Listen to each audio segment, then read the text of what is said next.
تکبیر. اللہ اکبر اللہ اکبر لا الہ الا اللہ واللہ اکبر اللہ اکبر وللہ الحمد. سورۃ الضحیٰ آیت نمبر 1 سے 11 تک. بسم اللہ الرحمن الرحیم.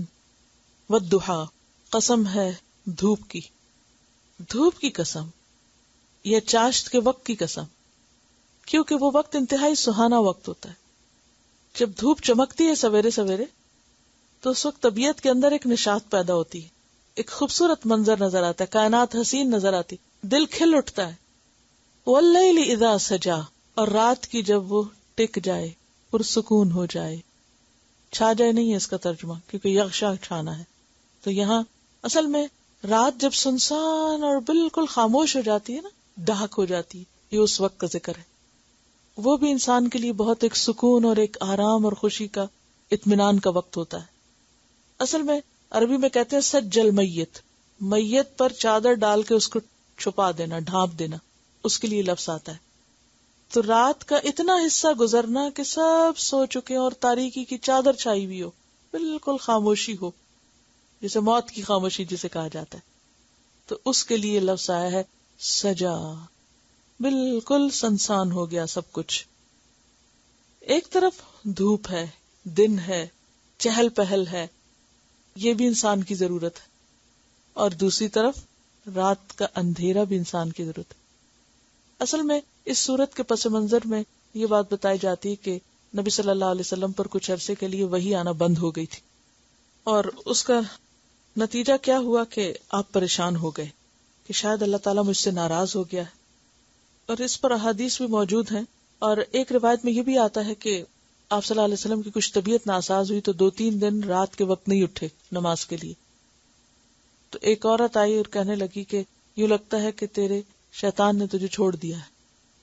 تو اس کی بات سے بھی آپ پریشان ہوئے، اور کچھ یہ تھا کہ وحی کا اخذ کرنا شروع میں آپ کے لیے مشکل تھا اور بہت پرمشقت کام تھا.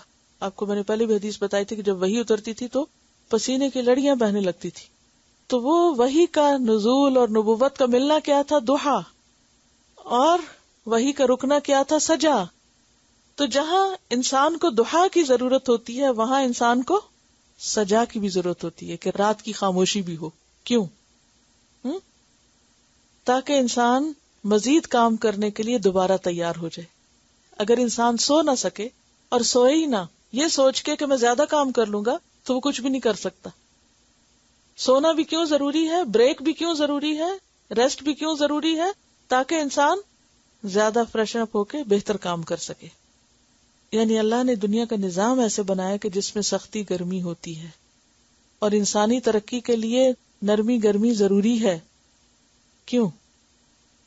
نرمی اس لیے ضروری ہے کہ انسان آرام کر سکے، اور گرمی اس لیے ضروری ہے کہ انسان کی چھپی ہوئی صلاحیتیں جو ہیں وہ باہر نکلیں.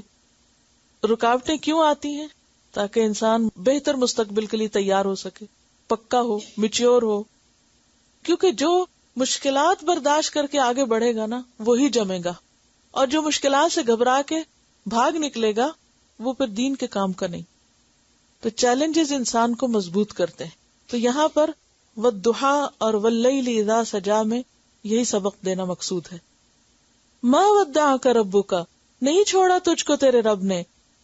وما قلا، اور نہ وہ ناراض ہوا ہے. قلا کا لفظی معنی ہوتا ہے سخت نفرت کرنا، انتہائی بغض رکھنا. اور بعض نے دشمنی یا ناراضگی سے معنی کیا تو ہوتا ہی ہے کہ جس چیز سے انسان کو نفرت ہوتی ہے انسان اس کو اپنے دل سے بھی نکال پھینکتا ہے. وما قلا، اور نہ وہ تجھ سے بیزار ہوا ہے، نہ وہ ناراض ہوا ہے. بیزاری کے معنوں میں حضرت لوط علیہ السلام نے کہا تھا نا اپنی قوم کو، وَإِنِّي لِعَمَلِكُم مِّنَ الْقَالِينَ، کہ میں تمہارے اس عمل سے بیزار ہونے والا ہوں. وَلَلْآخِرَةُ خَيْرٌ لَكَ مِنَ الْأُولَىٰ، اور البتہ آخرت بہتر ہے تمہارے لیے اولا سے. آخری دور پہلے دور سے زیادہ اچھا ہے.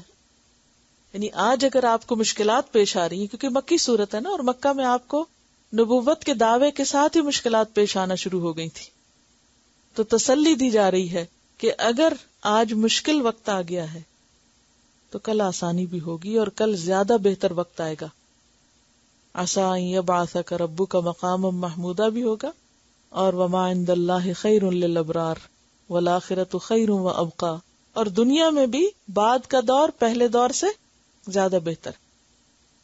وَلَسَوْفَ يُعْطِيكَ رَبُّكَ فَتَرْضَىٰ, اور البتہ ضرور دے گا تیرا رب تجھے, پھر تو راضی ہو جائے گا. تو اللہ سبحانہ وتعالیٰ نے نبی صلی اللہ علیہ وسلم کو کیا کیا دیا؟ دنیا میں بھی بہت سے اعزازات عطا کیے. خاتم النبیین ہیں آپ, آخرت میں آپ کے لیے شفاعت کا مقام ہے, وسیلہ ہے, درجہ عالیہ ہے, جنت ہے. وَلَسَوْفَ يُعْطِيكَ رَبُّكَ فَتَرْضَىٰ, اور دنیا میں دین مکمل ہوا آپ کے ہاتھوں, آپ کو ایسے ساتھی ملے, یعنی صحابہ کرام جیسے ساتھی آپ کو ملے جو اپنے وقت کے ہیرے تھے, اور انہوں نے آپ کے لائے ہوئے مشن کی مزید آگے ترویج کی اور آگے بڑھایا اس کو. وَلَسَوْفَ يُعْطِيكَ رَبُّكَ فَتَرْضَىٰ, اور پھر اللہ تعالیٰ مزید تسلی دیتے ہیں ماضی کے حالات کو سامنے دکھا کر. أَلَمْ يَجِدْكَ يَتِيمًا فَآوَىٰ, دیکھو تو صحیح کہ ایسا نہیں ہو چکا کہ اس نے تجھے یتیم پایا پھر اس نے پناہ دی تجھ کو. یجد کا وجد یجد, وجود بھی اسی سے ہے, پانا. یتیمن, یتیم یعنی آپ یتیم پیدا ہوئے تھے. فآوا, تو اس نے پناہ دی, اس نے ایسا انتظام کیا کہ آپ ایک بہترین انسان کی شکل میں پل سکیں. ورنہ عام طور پہ کیا ہوتا ہے, جو بچے یتیم رہ جاتے ہیں اور ان کی کوئی صحیح تربیت کرنے والا نہیں ہوتا تو بعض اوقات بہت بگڑ بھی جاتے ہیں.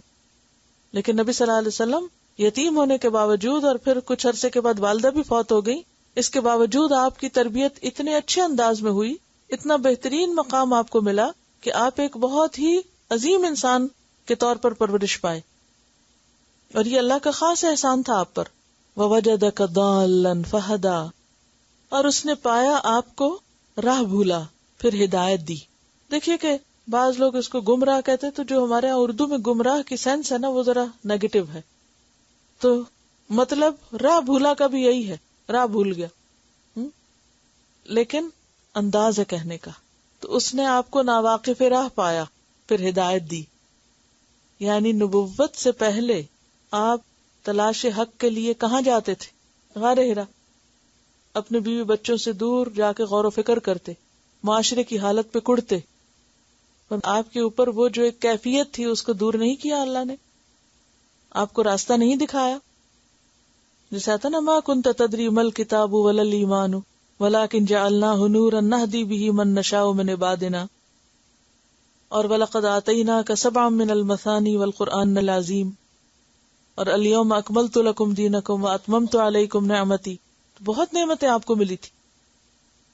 وَوَجَدَكَ ضَالًّا فَهَدَىٰ, اور دال جو ہوتا ہے نا یہ ذہنی طور پر بھی راہ بھولنے کے لیے ہوتا ہے اور حصی طور پر بھی, اور محبت میں کسی پر فریفتہ ہونے کے لیے بھی آتا ہے. جیسے یعقوب علیہ السلام کے بچوں نے اپنے والد کو کیا کہا تھا, ان ابانا لفی ضلال مبین, کہ ہمارے والد تو کلی گمراہی میں. اب وہ گمراہی دین سے ہٹنا نہیں تھا, اس سے مراد کیا تھی کہ یوسف علیہ السلام کی محبت کی وجہ سے آپ ان کی طرف زیادہ مائل ہیں, یعنی آپ ادھر زیادہ جھکے ہوئے ہیں. تو سیدھے راستے سے دائیں یا بائیں ہونا کیا ہے, راہ گم کرنا. تو یہاں دلال کا مطلب نعوذ باللہ کوئی دین میں گمراہی نہیں ہے. تو دلال میں مانا پایا جاتا ہے صحیح راستے سے تھوڑا ہو یا زیادہ ہٹ جانا, یعنی تھوڑا سا ہٹنا یا زیادہ ہٹنا. یعنی اس بات کو کہ تھوڑا سا ہٹنا یا زیادہ ہٹنا کو آپ یوں سمجھے کہ جیسے آپ ابھی پریکٹس کریں, ایک نقطہ لگائیں ڈاٹ, اچھا اس کے ارد گرد چاروں طرف نقطے لگا دیں, جتنے لگتے لگا دیں. 4 لگائیں اور پھر 4 کے بیچ میں ایک ایک اور لگائیں, 8 نقطے لگ جائیں گے. اب آپ اس نقطے سے شروع کر کے ایک ایک لکیر کھینچیں, کہاں جاتا ہے؟ پھر وہ جو اینڈ ہے, نہیں سمجھ آیا؟ یعنی آپ دیکھیں نا کہ ایک نقطہ لگایا, پھر آپ نے 4 لگائے اس کے ارد گرد, پھر ان 4 کے بیچ میں ایک ایک لگا دیا, وہ کیا ہو گئے, 8 نقطے ہو گئے. اب آپ دیکھیں اس سے زیادہ لگیں گے بھی نہیں. اچھا اب آپ دیکھیں کہ ایک نقطہ جو کہ ساتھ ساتھ ہے, سارے بالکل ساتھ ساتھ ہے, اگر اس کو آپ لکیر کھینچے تو اب آپ دیکھیں کہ کیا ہوگا. سینٹر والے سے اگر ایک کو کراس کر کے جائیں, دوسرے کو جائیں, تیسرے کو, تو وہ کوئی ادھر جا رہا ہے, کوئی ادھر جا رہا ہے, کہ قریب ترین تھے. تو چھوٹا سا بھی رستے سے ہٹنا بعض اوقات وہ انسان کو دور پہنچا دیتے. جسے جہاز اڑتے ہیں نا، تو اگر ان کی ڈائریکشن میں ذرا سا بھی فرق ہو نا، چند انچز کا بھی، تو اینڈ میں کہیں سے کہیں پہنچ جائیں. ہاں نہیں، نقطے کے معاملے نہیں، جہاز کی بات کر رہی ہوں کہ وہاں اڑتے ہوئے اگر ذرا سا بھی ڈائریکشن میں فرق ہو تو جو ڈیسٹینیشن ہے وہ بدل جائے گا. وَوَجَدَكَ ضَالًّا فَهَدَىٰ، تو اس کا یہ مطلب نہیں کہ نعوذ باللہ نبی صلی اللہ علیہ وسلم اس سوسائٹی کی کسی غلط چیز میں پائے گئے تھے تو اللہ تعالیٰ نے آپ کو سیدھا راستہ دکھایا. اس کا مطلب یہ ہے کہ جو صحیح چیز نبوت اور وحی کے ذریعے آپ کو ملی وہ پہلے نہیں تھی آپ کے پاس. حالانکہ آپ ان لوگوں میں سے تھے جو شرک نہیں کرتے تھے، کبھی آپ نے شراب نہیں پی تھی، کبھی آپ نے کوئی اور برا کام نہیں کیا تھا، لیکن اصل دین تو وہی تھا جو پھر جبریل کے ذریعے آپ کے پاس بھیجا گیا. جس رب نے آپ کو یہ راستہ دکھایا وہ کیا آئندہ خیال نہیں کرے گا؟ کتنی خوبصورت آیت ہے. ہم سب کو بھی فکر ہوتی ہے نا، پتہ نہیں اس کے بعد کیا بنے گا. تو میں ہمیشہ تسلی دیتی ہوں اس سٹیج پر اپنے اسٹوڈنٹس کو کہ جو رب یہاں تک لائے نا وہ آگے بھی راستہ دکھائے گا. بات یہ ہے کہ ہماری تڑپ اور ہماری طلب جو ہے وہ زندہ رہے، سچی رہے. وَوَجَدَكَ عَائِلًا، اور پایا تجھ کو مفلس. آلہ یعیلو عیلتن سے، عیلتن مفلسی تھی کو کہتے ہیں. یہ جو کہ آپ یتیم تھے اور پھر اس کے بعد آپ کے چچا ابو طالب جو تھے جن کی سرپرستی میں آپ تھے وہ خود بھی عیالدار تھے اور مالی طور پہ بہت مضبوط نہیں تھے، لیکن جب حضرت خدیجہ رضی اللہ تعالیٰ عنہا سے آپ کی شادی ہوئی تو دنیاوی دولت بھی آپ کے پاس بہت آئی. وَوَجَدَكَ عَائِلًا فَأَغْنَىٰ، اور پایا تجھ کو عیالدار یا مفلس، فَأَغْنَىٰ، پھر اس نے غنی کر دیا، یعنی بے نیاز کر دیا، مالدار کر دیا. اب کرنا کیا ہے؟ فَأَمَّا الْيَتِيمَ فَلَا تَقْهَرْ، پھر یتیم، دیکھیں مسلسل یتیم کی بات آ رہی ہے، اور یتیم کے معنوں میں بھی اور سمبولکلی بے سہارا لوگ، معاشرے کے بے سہارا. فَأَمَّا الْيَتِيمَ، تو جہاں تک یتیم کا تعلق ہے، فَلَا تَقْهَرْ، تو اس پہ قہر نہ کرنا، سختی نہ کرنا یا دباؤ نہ ڈالنا. قہر جو ہوتا ہے کسی زیر دست کو کمزور پا کے دبانے کے لیے آتا ہے کہ کوئی بول نہ سکے، ہل نہ سکے. یعنی بعض اوقات لوگ اگر کسی کی مدد کرتے ہیں یا کسی کے کام آتے ہیں تو پھر کیا کرتے ہیں، اس کو پورے کا پورا اپنے کنٹرول میں لینا چاہتے ہیں کہ وہ اپنی مرضی سے سانس بھی نہ لے سکے، کوئی ڈیسیژن نہ کر سکے، کچھ نہ کر سکے اپنے ارادے اور اپنی خواہش سے.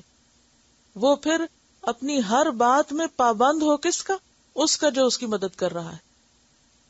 ابھی انہوں نے بات کی تھی کہ دباؤ ڈالنا، یعنی جب ہم کسی کو کچھ دے دیتے ہیں نا تو پھر ہم جیسے قریبی رشتے دار ہیں، اگر ان کو کچھ دے دیا تو پھر ہم کیا چاہتے ہیں، یہ ہمارے پنجے میں رہے، یہ ہمارے دباؤ میں رہے، اور یہ ہر وہ کام کریں جو ہم چاہتے ہیں اور وہ نہ کریں جو ہماری مرضی کے خلاف ہے یا ہمارے مفادات کے خلاف کام نہ کریں. تو ایسا کرنا جو ہے یہ درست نہیں. ہمارا فرض کیا ہے؟ ضرورت مند کو دے کے فارغ، اس کے بعد اسے غلام بنا لینا یا اس پہ اپنی مرضی جتانا یا اس کو اپنی مرضی سے اپنے مرضی کے مطابق موڑنے کی کوشش کرنا، یہ درست نہیں. فَأَمَّا الْيَتِيمَ فَلَا تَقْهَرْ، تقہر کا مطلب یہ نہیں ہے کہ تم اس کو مارو پیٹو نہیں، کیونکہ تربیت کرنے کے لیے یتیم کی بعض اوقات اس کو ڈانٹنا بھی پڑتا ہے. تقہر کا مطلب ہے اس کو دباؤ میں نہ رکھو، اس کو کنٹرول نہ کرو. وَأَمَّا السَّائِلَ فَلَا تَنْهَرْ، اور جہاں تک سوالی کا تعلق ہے تو اس کو جھڑکو مت. نہر ینہر کا کیا مطلب ہے؟ یہاں جھڑکنا. وَأَمَّا بِنِعْمَةِ رَبِّكَ، اور جہاں تک آپ کے رب کی نعمت کا تعلق ہے، فحدث، تو اس کو بیان کرو. نعمت سے مراد کیا ہے؟ نبوت، قرآن، ہدایت، اور خاص طور پر ان نعمتوں کا ذکر جو پیچھے گزری. کیا کیا؟ الم یجد کا یتیمن فآوا، یعنی یتیمی کی حالت میں پناہ دی، دلال کی حالت میں ہدایت دی، عیالداری کی حالت میں غنا دی. تو اب کیا کریں؟ آپ کو جو اللہ نے دیا ہے فحدث، آپ اس کو آگے بیان کریں، آپ اسے دوسروں سے شیئر کریں، اس کو بانٹیں، اس کو آگے تقسیم کریں. یعنی آپ کو اگر نبوت دی تو آپ نبوت کی ان ذمہ داریوں کو نبھا کے لوگوں کو ہدایت دینے کا کام کریں. اسی طرح قرآن دیا تو اس کی تعلیم آگے دیں. آپ کو یتیمی میں پناہ دی تو آپ بھی بے سہارا کی مدد کریں. اور اسی طرح جو مال و دولت اللہ نے آپ کو دیا اس میں دوسروں کو شریک کریں. وَأَمَّا بِنِعْمَةِ رَبِّكَ فَحَدِّثْ. اور حدث یحدث و تحدیث کا ویسے معنی ہوتا ہے زبان سے بات کرنا. تو زبان سے بات کرنے میں کیا چیز آتی ہے کہ ان نعمتوں کا زبانی بھی شکریہ ادا کریں، یعنی ان نعمتوں کا ذکر بھی کریں. تحدیث نعمت کہ انسان کو جو ملا ہو اس کی قدر کرے اور اس کا ذکر بھی کرے، اور وہ نعمت ظاہر بھی ہو. کیا فرض بنتا ہے کہ انسان نعمت کو ظاہر کرے، آگے پہنچائے، اس کا ذکر کرے، اس پر شکر ادا کرے. جیسے آپ صلی اللہ علیہ وسلم کے پاس ایک شخص آیا اور اس کے جسم پر میلے کچیلے کپڑے تھے. آپ نے فرمایا تمہارے پاس کوئی مال نہیں ہے؟ اس نے کہا سب کچھ ہے، یہ بھی ہے، یہ بھی. تو آپ نے فرمایا کہ جس کو اللہ نے یہ سب کچھ دیا ہو اسے چاہیے کہ اس کا اثر اس کے جسم پر نظر آئے. تلاوت. وَأَمَّا بِنِعْمَةِ رَبِّكَ فَحَدِّثْ. تو یہاں پر کون سی نعمت ہے جس کا ذکر کیا جا رہا ہے؟ نعمت قرآن، نعمت نبوت، اور اس کے علاوہ وہ تمام نعمتیں جو نبی صلی اللہ علیہ وسلم پر کی گئی تھی جن کا اس صورت میں ذکر ہے. أَلَمْ يَجِدْكَ يَتِيمًا فَآوَى وَوَجَدَكَ ضَالًّا فَهَدَى وَوَجَدَكَ عَائِلًا فَأَغْنَى. یعنی نمبر 1 پروٹیکشن ہے، یتیمن فآوى، نمبر 2 ہدایت ہے، اور نمبر 3 غنا ہے. تو تینوں طرح کی نعمتیں جو ہیں ان کا، اور خاص طور پر ان سب نعمتوں میں بڑی نعمت جس کو اللہ سبحانہ وتعالیٰ خود بھی نعمت کہتے ہیں، الیوم اکملت لکم دینکم واتممت علیکم نعمتی. تو یہ جو دین اسلام کی نعمت آپ کو ملی ہے اور قرآن کی نعمت آپ کو ملی ہے، اس کو کیا کرو؟ آگے بیان کرو. جہاں تک دنیاوی نعمتوں کا تعلق ہے تو انسان کو جو بھی نعمتیں ملی ہیں ہر انسان کو مختلف طرح ملی. جیسے نبی صلی اللہ علیہ وسلم کو طرح طرح کی نعمتیں ملی، اسی طرح ہر انسان پر اللہ سبحانہ وتعالیٰ نے بہت سے احسانات کیے ہیں. تو انسان کا کام کیا ہے کہ وہ کیا کرے؟ ان نعمتوں کا ذکر کیا کرے، نعمتوں کی بات کیا کرے. عام طور پر ہم کس چیز کا ذکر کرتے ہیں؟ جو نعمت نہیں ملی وہ ہمارے ذہن پہ زیادہ چھائی رہتی ہے اور اس کا ہم گلہ شکوہ زیادہ کرتے ہیں. تو یہاں پر ایک پازیٹیو ایٹیٹیوڈ بتایا گیا کہ کیا ہوتا ہے، اور وہ یہ کہ انسان کو جو ملے اس کا ذکر کرے بنسبت اس کے کہ جو نہیں ملا. اسی طرح اگر کسی انسان کی طرف سے ہمیں کوئی خیر اور بھلائی ملی ہے تو اس کا ذکر کرنا چاہیے بنسبت اس کے اگر اس انسان کی طرف سے کوئی تکلیف پہنچی ہو. لیکن ہمارا رویہ کیا ہوتا ہے کہ کسی کی طرف سے جو بھی کوئی خیر ہمیں پہنچ جائے اس کا ذکر ہم نہیں کرتے، بہت کم کرتے ہیں. لیکن اگر کسی کی طرف سے کوئی تکلیف پہنچے تو اس کا چرچا خوب کرتے ہیں. تو کرنا کیا چاہیے کہ اللہ کی طرف سے یا بندوں کی طرف سے ہمیں جو بھلائی نصیب ہو اس کا ذکر زیادہ کیا کریں. نعمتوں کا ذکر کیا فائدہ دیتا ہے؟ اس سے کیا ملتا ہے انسان کو؟ یہ شکر گزاری کا ایک ذریعہ ہوتا ہے، اور شکر گزاری سے انسان کی نعمتوں میں اور اضافہ ہوتا ہے. لَإِن شَكَرْتُمْ لَأَزِيدَنَّكُمْ. جہاں تک بندوں کے احسانات کا تعلق ہے تو حدیث میں آتا ہے کہ جو شخص لوگوں کے احسان پر ان کا شکر نہیں کرتا، جیسے شوہر کا احسان ہے، ماں باپ کا احسان ہے، بہن بھائیوں میں سے کوئی ہم پر احسان کرتا ہے، یا عام انسانوں میں سے کوئی اور ہم پر احسان کرتا ہے، تو جو لوگوں کا شکر ادا نہیں کرتا، من لم یشکر الناس لم یشکر اللہ، تو وہ اللہ کا بھی شکر گزار نہیں ہوتا، کوئی بڑا ہو یا چھوٹا ہو. جب بعض اوقات بچے ہماری کوئی خدمت کر دیتے ہیں، کوئی کام کر دیتے ہیں، تو ہمیں ان کے ساتھ بھی کیا رویہ کرنا چاہیے؟ ان کا بھی شکر گزار ہونا چاہیے. یعنی شکر گزاری یہ نہیں کہ ہم سے کوئی بڑا ہمارے ساتھ کوئی احسان کرے تو ہم اس کے شکر گزار ہوں، اور اگر ہم سے چھوٹا کوئی احسان ہم پر کرے تو ہم کہیں کہ اس نے کیا کیا، یا اس کا تو شکریہ نہ بھی کیا تو کیا کرے گا ہمارا، ہم اس کو فار گرانٹیڈ لے لیتے ہیں. تو کوئی بھی ہو، بڑا ہو چھوٹا ہو برابر کا ہو، تو اس پر شکر ادا کرنا لازم ہے، کیونکہ شکر انسان کے لیے مزید نعمتوں کا دروازہ کھولتا ہے. ایک اور روایت میں آتا ہے کہ جو شخص تم پر کوئی احسان کرے تو چاہیے کہ تم بھی اس کے احسان کا بدلہ دو. اگر مالی بدلہ دینے کی استطاعت نہیں تو یہی کرو کہ لوگوں کے سامنے اس کی تعریف کرو. یہ تحدیث ہے. تحدیث کا کیا مطلب ہوتا ہے؟ بات کرنا. یعنی مثلاً آپ کے کسی بہن بھائی نے یا کسی نے بھی کوئی، تو ہوتا کیا ہے جب خاندان کے لوگ اکٹھے بیٹھتے ہیں تو عموماً ہم گلے شکوے زیادہ کرنے لگتے ہیں نا. یعنی فلاں نے میرا حال نہیں پوچھا، فلاں نے یہ کر دیا میرے ساتھ، فلاں نے وہ کر دیا. تو اس سے کیا ہوتا ہے؟ خود بھی دکھی ہوتے ہیں اور دوسروں کو بھی کرتے ہیں سنا سنا کے.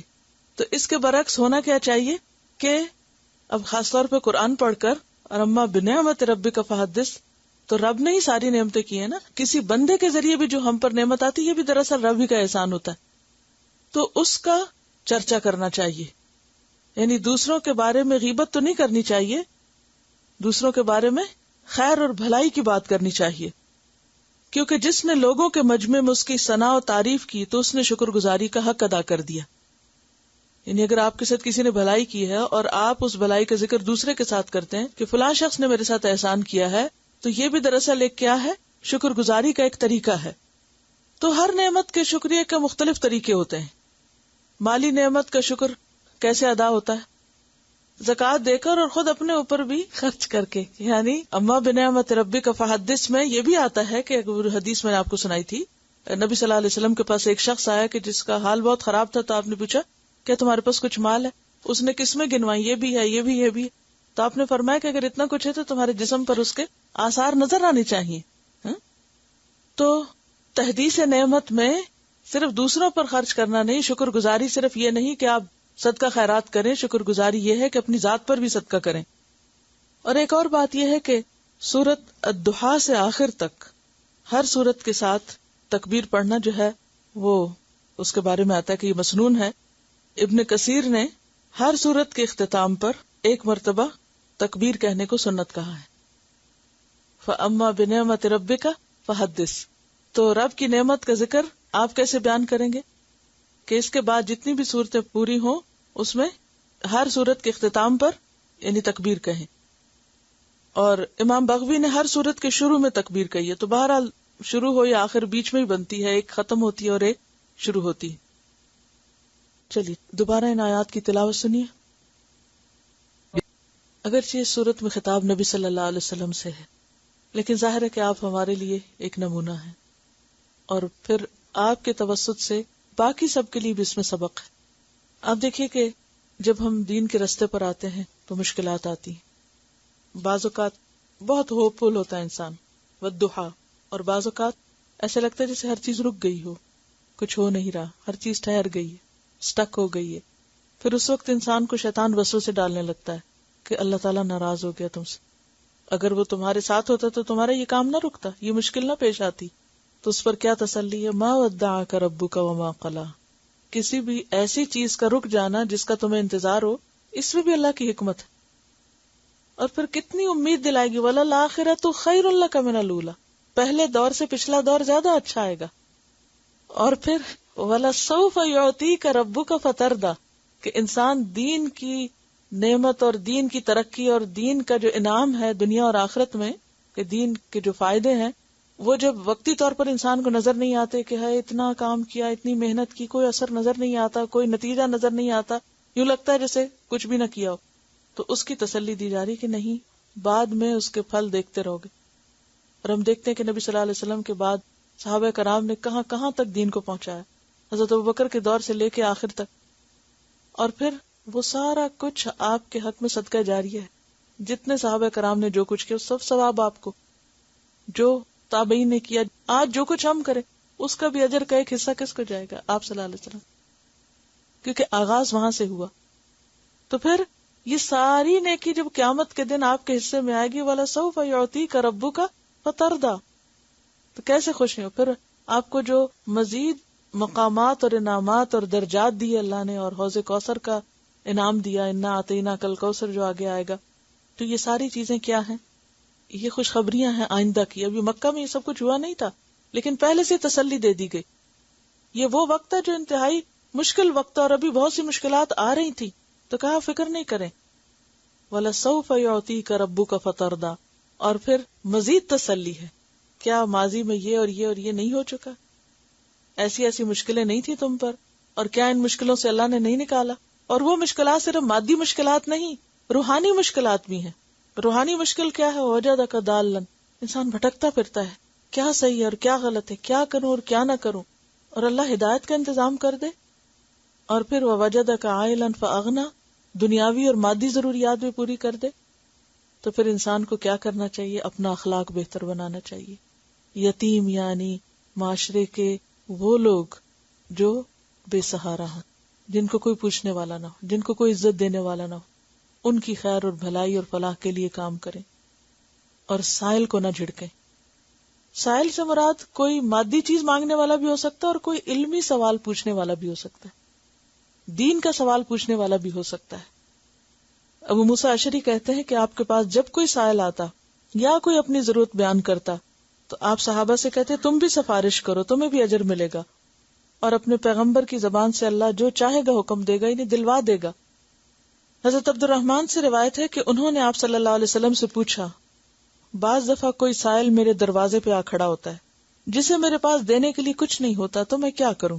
آپ نے فرمایا, اگر تم فقیر کو دینے کے لیے بکری کے ایک جلے ہوئے کھر کے سوا کچھ نہ پاؤ تو وہی اس کے ہاتھ میں رکھ دو. یعنی معمولی سے معمولی چیز دے دو لیکن خالی ہاتھ نہ جانے دو. ایک دفعہ آپ نے فرمایا, کیا میں تمہیں ایسے آدمی کی خبر نہ دوں جو سب سے بدتر ہے؟ صحابہ نے عرض کیا, بتائیے. فرمایا, وہ شخص جس سے اللہ کے نام پہ مانگا جائے اور وہ کچھ نہ دے, اور وہ کہے جا بابا معاف کر دے. میں ہمیشہ کچھ نہ کچھ کھانے کی چیز پاس رکھتی تھی, کچھ نہ کچھ, اور جب وہ آ کے گاڑی کی ونڈو کھٹکھٹاتے یا کچھ بھی تو پیسے نہیں دیتی تھی, مجھے پتا ہوتا تھی پیشہ ور ہیں, لیکن کوئی سویٹ دے دی, کوئی بسکٹ دے دیے. اور الحمدللہ اس کے بعد جس اسٹوڈنٹ کی گاڑی پہ مجھے کبھی بیٹھنے کا اتفاق ہوتا, بسکٹوں کے پیکٹ ان کی گاڑی میں ساتھ رکھے ہوئے ہوتے تھے, اور سب نے یہ طریقہ اختیار کر لیا تھا کہ کسی کو نہ نہیں کرنی, ہمیں کھانے کی چیز دے دینی. یا گھر میں جیسے بچا ہوا کھانا تو ہم اکثر ایسے کرتے, چھوٹے چھوٹے پیکٹوں میں ڈال کے ساتھ لے کے بیٹھتے تھے, اور میں پتا ہوتا تھا راستے میں آئیں گے, اور وہ بھی انتظار کر رہے ہوتے تھے کہ یہ سر کور کیے ہوئی خواتین گزریں گی تو ہمیں کچھ کھانے کو ملے گا, اور وہ لے کے کھا رہے ہوتے تھے. تو طریقہ ہے نا, جب یہ کہا گیا کہ مت جھڑکو, مت نہ کرو, تو پھر کوئی اور طریقہ سوچ لیں. اور اگر واقعی کچھ نہ ہو تو پھر کیا اچھی نصیحت کر دیں, الکلمۃ الطیبۃ صدقہ, پیار سے بات کر لیں. ہر کوئی ان کو ڈانٹتا ہے, ہر کوئی ڈانٹتا ہے, بھی کیوں ڈانٹتے, نہ ڈانٹے. ان کو کوئی محبت کی بات ان سے کرنا جو ہے وہ بھی تو ایک صدقہ نا. جو شخص سویر سے شام تک ڈانٹ سن رہا ہو اس سے آپ بیٹا کہہ کے پکار لیں اور کوئی اچھی سی بات کر دیں اس سے, یا کوئی مذاق کر دیں, تو یہ بھی تو ایک صدقہ ہی ہو جائے گا اس کے ساتھ. لیکن یہ کرنا کہ بس صرف جان چھڑانے والی کرنا اور بیزاری دکھانا اور ڈانٹ ڈپٹ کر کے سر سے اتارنا, اس کا کوئی جواز نہیں, کوئی بھی اس کا جواز نہیں ہے کسی بھی طرح.